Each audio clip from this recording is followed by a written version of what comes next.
नमस्कार. चला तर मग आज आपण पाहणार आहोत अतिशय साध्या सोप्या पद्धतीने खमंग आणि चवदार अशी बटाट्याची चटणी। जशी आपण मुळ्याची चटणी बनवतात तशाच पद्धतीने एकदम कमीत कमी वेळामध्ये बटाट्याची चटणी बनवणार आहोत। जर तुम्हाला बटाट्याची भाजी आवडत नसेल तर अशा पद्धतीची बटाट्याची चटणी तुम्ही एक वेळेस नक्की बनवून पहा, खूप टेस्टी आणि चवदार। चला तर मग ही बटाट्याची चटणी तुम्ही भाकरीसोबत, चपातीसोबत किंवा भातासोबतही खाऊ शकतो। अतिशय साधी सोपी रेसिपी आहे। चला तर मग रेसिपीला सुरुवात करूया। सर्वात पहिले बटाट्याची चटणी बनवण्यासाठी इथे मी 2 बटाटे घेतलेले आहेत। हे बटाटे आपल्याला त्याची साल काढून घ्यायची आहेत।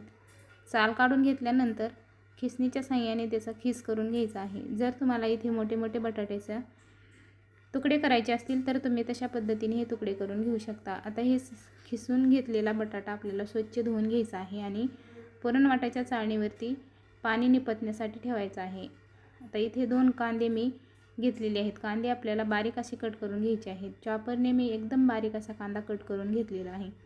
जेवढा आपण चटणीला कांदा टाकता तेवढी चटणीसुद्धा खमंग आणि चवदार होते, त्यामुळे कांदा आपल्याला जास्तीचा टाकायचा आहे।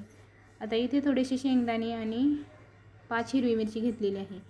आता खमंग आणि खरपूस अशी शेंगदाणे आणि मिरची भाजून घ्यायची आहे।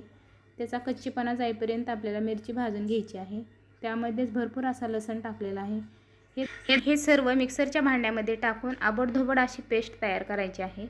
त्यानंतर आता आपण फोडणी देण्यासाठी गॅसवरती कढई ठेवलेली आहे। कढई गरम झाली की त्यामध्ये 1 पळी तेल टाकायचं आहे। तेल चांगलं कडकडीत गरम झालं की जिरे मोहरी टाकायची आहे।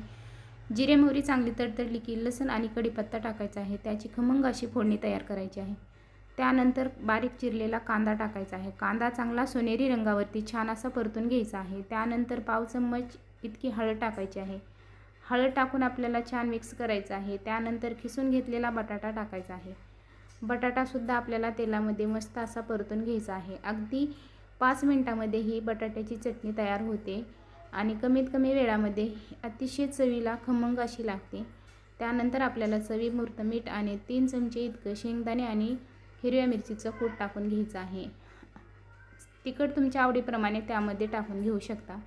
आता हे सर्व साहित्य टाकून घेतल्यानंतर छान असं मिक्स करायचं आहे आणि चवीपुरतं मीठ टाकून त्यानंतर बारीक चिरलेली कोथिंबीर टाकायची आहे आणि हे सर्व मस्त असं मिक्स करून घेतलेलं मस्त अशी बटाट्याची चटणी आपली तयार झालेली आहे।